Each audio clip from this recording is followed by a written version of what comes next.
आजचे आपल्याला प्रमुख अतिथी म्हणून लागलेले प्रशासकीय अधिकारी नांदेडचे उपजिल्हाध्यक्ष डॉक्टर सचिन खल्लाळ सर यांना मी त्यांनी मार्गदर्शन करावं आणि आम्हाला सर्वांना त्यांच्या ज्ञानाचं अमृत पाजावं आणि त्यांनी केलेल्या कार्याचा अनुभव इथे सांगावा अशी विनंती. दर्शन किंवा ज्ञानामृत हे फार मोठे शब्द आहेत. मी अगदी थोडक्यात माझं मनोगत व्यक्त करील. 10 वाजून गेलेले आहेत. लाईट कधीही जाऊ शकते आणि काही जणांच्या मनाच्या लहरी माझ्यापर्यंत पोहोचत आहेत. त्या सगळ्यांचा आदमास घेऊन अगदी आटोपशीर मी माझं मनोगत व्यक्त करील. सर्वप्रथम वैद्यकीय संघटनेचं मनपूर्वक अभिनंदन करावं असं वाटतं. इतका सुंदर कार्यक्रम आयोजित केलेला आहे आणि कौटुंबिक वातावरण आहे सर्वच संघटनांमध्ये. हे युनिक आहे. जनरली अहममिकता असते. IDA, IMA, निमा हे सर्व एकत्र येऊन एकमेकांची स्तुती करण्यात थांबतच नाहीत. हे वातावरण मी मुखेडमध्येच बघितलंय. आजच्या कार्यक्रमाचे अध्यक्ष मुखेडच्या वैद्यकीय कम्युनिटीमध्ये पितामह भीष्मासारखे शोभून दिसणारे डॉक्टर पुंडे सर, सत्कारमूर्ती वेदांत सर, त्याच्या यशाचे शिल्पकार त्याचे आई बाबा, कार्यक्रमाच्या संचालिका खूप सुंदर संचालन केलेले आहे त्यांनी आतापर्यंत, आणि उपस्थित सर्व मित्रमंडळी. आता सत्काराच्या कार्यक्रमापूर्वी दिनेशचं खूप सुंदर असं प्रेझेंटेशन झालं. त्या प्रेझेंटेशनमध्ये artificial intelligence, nano technology, 3D printing ह्या कटिंग एज टेक्नॉलॉजीचा त्यांनी उल्लेख केला. तंत्रज्ञानामध्ये किती नवीन नवीन संधी निर्माण होत आहेत. आणि प्रत्यक्ष सत्कारमूर्ती वेदांत हे सुद्धा एक कम्प्युटर इंजिनियर आहेत. VJTI सारख्या रेप्युटेड इन्स्टिट्यूशनमधून त्यांनी कम्प्युटर इंजिनिअरिंग केलेलं आहे. बँक ऑफ अमेरिका सारख्या बहुराष्ट्रीय कंपनीमध्ये त्यांना नोकरीची संधी होती. खूप मोठं पॅकेज असणार आहे. हे सगळं असताना सुद्धा सरकारी अधिकारी होणं त्यांनी निवडलं आणि त्यांच्या सरकारी अधिकारी होण्यामध्ये आपणा सर्वांना जो आनंद आणि अभिमान वाटतोय तो आनंद आणि अभिमान एवढा उच्च दर्जाचा आहे की ते जर एखाद्या कॉर्पोरेटमध्ये 1 कोटीच्या पॅकेजवर लागले असते तर कदाचित तेवढा आपल्याला अभिमान वाटला नसता. याचं कारण काय? म्हणजे आजच्या सत्काराचं जर मूळ शोधायला गेले की हा सत्कार कशासाठी आहे, म्हणजे माझं बऱ्यापैकी भाषण हे वेदांतलाच उद्देशून असेल, तर याचं कारण आपण शोधायला पाहिजे की आपल्याला अधिकारी हा कधीही टेक्नोक्रॅटपेक्षा मोठा वाटतो, ब्युरोक्रेटपेक्षा मोठा वाटतो. याचं कारण कुठेतरी आपल्या भारतीय इतिहासामध्ये आहे, मराठवाड्याच्या इतिहासामध्ये आहे.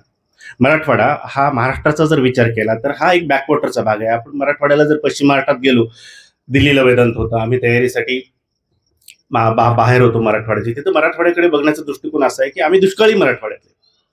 आणि त्यातल्या त्यात मुखेड आपल्या 16 तालुक्याचा नांदेड जिल्हा आहे. नांदेड जिल्ह्याच्या प्रशासनामध्ये मी आहे. मुखेड हा नांदेड जिल्ह्यामध्ये सर्वात जास्त टँकर लागणारा जिल्हा आहे. पाण्याचे टँकर, पाण्याची समस्या आपल्याकडे असते. आणि मुखेड सारख्या दुष्काळी भागामधनं आमच्यातलाच एक हाडामासाचा, आमच्या सोबतच ज्याला आम्ही लहानाचा मोठा झालेला बघितले असा एक विद्यार्थी, तो देशातली सर्वात अवघड परीक्षा UPSC क्रॅक करतो. ही गोष्ट मनामनाला सुखावणारी असते. कारण ट्रॅडिशनल अर्थानं आपण मराठवाडा मागासलेल्या बॅकवॉटर्स मधले आहोत. अगदी ब्रिटिशांचा काळ आणि त्याच्यापूर्वी जर आपण बघितलं तर मुघलांच्या काळापासून आपल्यावर राज्य करणारे, आपल्यावर प्रशासन करणारे हे लोक आपल्यातले नव्हतेच कधी. हे लोक सदैव परकीय होते. ब्रिटिश अधिकारी, ईस्ट इंडिया कंपनी. भारताचा जर विचार केला तर भारताला लोकशाहीपेक्षा ब्युरोक्रेसीचा इतिहास जास्त जुना आहे. अधिकारशाही जास्त बघितली आपण. ईस्ट इंडिया कंपनी अबोलिश झाली, 1857चा उठाव झाला, क्राउन्स ऍक्ट आला आणि त्याच्यानंतर ICS नावाची सर्व्हिस आपल्यावर लादण्यात आली, जिला आपण स्टील फ्रेम म्हणतो. आणि हे लोक कधी आपले नव्हतेच. हे बाहेरून आलेले इंग्लंडचे अधिकारी असायचे, गोऱ्या चमडीचे असायचे. ते आपल्यासोबत कधी समोर असून गेलेच नाही. त्यापूर्वी सुद्धा मुघलांचं प्रशासन होतं. पहिल्यांदा स्वातंत्र्यानंतर आपल्या देशातले, आपली भाषा बोलणारे, आपल्या मातीतले लोक अधिकारी व्हायला लागले. पण त्यामध्ये सुद्धा इलिटिझम जास्त होता. अगदी मुंबई पुण्याचे असायचे, इंग्रजी भाषा बोलणारे असायचे. कालांतराने चित्र बदलत गेलं आणि हळूहळू मुंबई पुण्याकडनं हा यशस्वीतांचा प्रवास मराठवाड्याकडे यायला लागला. आणि मग हळूहळू वेळ अशी आलेली की मुखेड सारख्या गावामधून शिकलेले सुद्धा विद्यार्थी व्हायला लागले. हे आपली भाषा बोलतात, हे आपल्या व्यथा समजतात. यांच्या आणि आपल्या व्यथा एकच आहे. आणि जो आम्हाला होणारा आनंद असतो तो या भावनेतून होणार असतो की आमचे ऍस्पिरेशन्स घेऊन, आमचे दुखणे घेऊन हा अधिकारी उद्या जेव्हा खुर्चीवर बसेल, हा अधिकारी जेव्हा उद्या निर्णय घेईल, उद्या जेव्हा पॉलिसी तयार करेल, त्या पॉलिसीमध्ये आमच्या कुठेतरी दुःखांना कुठेतरी त्यांनी विचार केलेला असेल, आमच्या शोकांतिका कुठेतरी त्याच्यामध्ये मांडले गेलेले असेल, आमच्या दुःखांचं तारण करण्याचं कुठेतरी त्या पॉलिसीमध्ये इलिमेंट आलेलं असेल. ह्या अपेक्षेपायी वेदांत आम्ही हा तुझा सगळे सत्कार इथे आयोजित करीत असतो.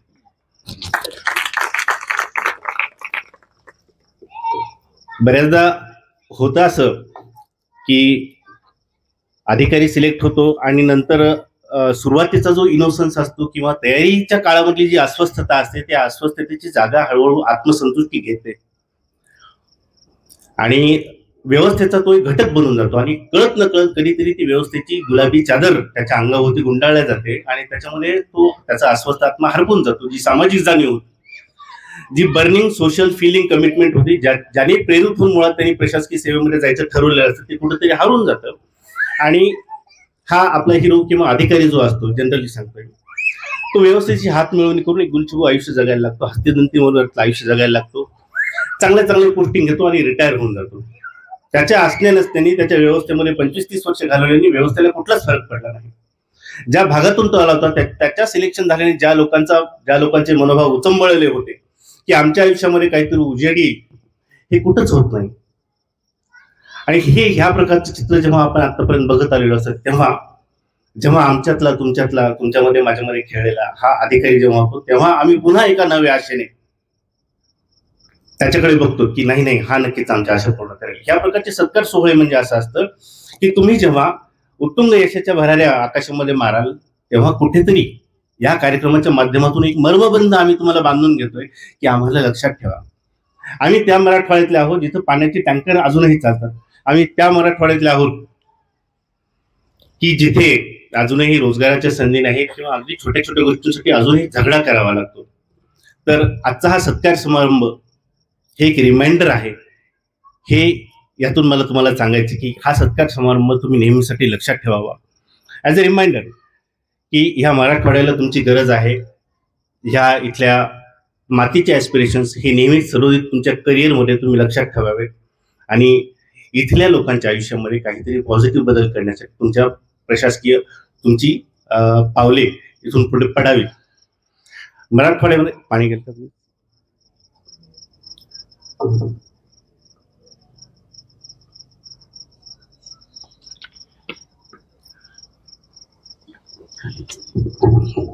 अजून एका कारणासाठी वेदांचं सिलेक्शन होणं हे फार महत्वाचं आहे. मराठवाड्यामध्ये जिथे तरुण आजचं जर बघितलं, विशेषतः नांदेडचं जर बघितलं, तर युथमध्ये क्राईम रेट खूप जास्त वाढतो. प्रशासनामध्ये day in and day out असं जाणवतं की तरुण वर्ग जो आहे क्राईम मध्ये कुठेतरी गुंतलेला आहे किंवा कुठेतरी काहीतरी होतं आणि अचानक पूर्ण कोलॅप्स होतात आणि आपण बघतो की डिप्रेशनमध्ये आहेत किंवा सुसायडल टेंडन्सी आहेत. याचं कारण जर आपण बघितलं तर ह्या पोरांना रोल मॉडेल, ह्या मुलांना, ह्या विद्यार्थ्यांना, ह्या नवीन पिढीला रोल मॉडेल असं कोणी सापडत नाही. आणि रोल मॉडेल फार दूरचं असून नाही तर रोल मॉडेल जवळचं लागतं. त्याच्यामुळं ह्या विद्यार्थ्यांना आता मुखेडमधली सगळी जी तरुण पिढी असते किंवा माझ्या भागातला एक वेदांत सिलेक्ट झाला तर आमच्या सगळ्यांचीच मनं का उचंबळून येतात. आम्हाला अत्यंत आनंद का होतो, कारण आता आम्हाला एक रोल मॉडेल सापडलाय आमचं की कुणाकडे बघून करायचं ते ह्याच्याकडे बघून करायचं. त्याच्यामुळं माझं असं म्हणणं आहे की वेदांचं हे सिलेक्शन होणं हे आपण सेलिब्रेट करायला पाहिजे. केवळ इथेच नाही तर जागोजागी प्रत्येक कॉलेजेसमध्ये जाऊन जिथे जिथे शक्य आहे तिथे व्यासपीठावर जाऊन वेदांतचं आपण कौतुक करायला पाहिजे. त्याला लोकांसमोर, त्याला नवीन विद्यार्थ्यांसमोर आणायला पाहिजे की बघा हा तुमच्यातलाच, माझ्यातलाच, आपल्यासारखाच हा विद्यार्थी जर त्यांनी जिद्द ठेवली, जर त्यांनी ठरवलं तर तू सुद्धा जसा तो झाला तसा तू सुद्धा होऊ शकतोस. विक्टर फ्रँकेल नावाचा सायकोलॉजिस्ट होता, आपल्याला माहित असेल त्यांच्याबद्दल. त्यांनी लोगोथेरपी नावाचं एक थेरपी दिली.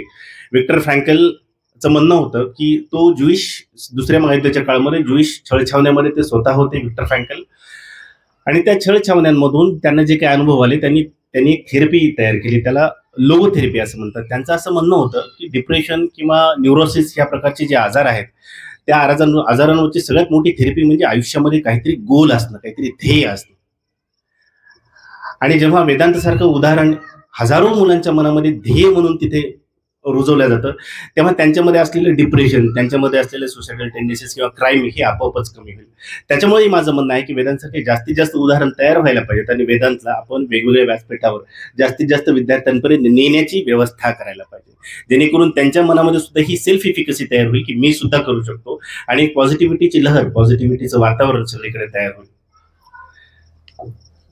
प्रवास हा जो प्रशासकीय सेवेचा असतो मी 2014 मध्ये सेवेमध्ये आलो आणि 11 वर्ष डिप्टी कलेक्टर म्हणून काम केलेलं आहे. सगळ्याच गोष्टी रोजी नसतात. बऱ्याचदा आपल्याला म्हणजे आता तर बाबांना जास्त चांगलं माहित असेल की हा बराच संघर्ष असतो, कारण राजकीय सेटअपमध्ये आम्हाला काम करावं लागतं. There is always struggle.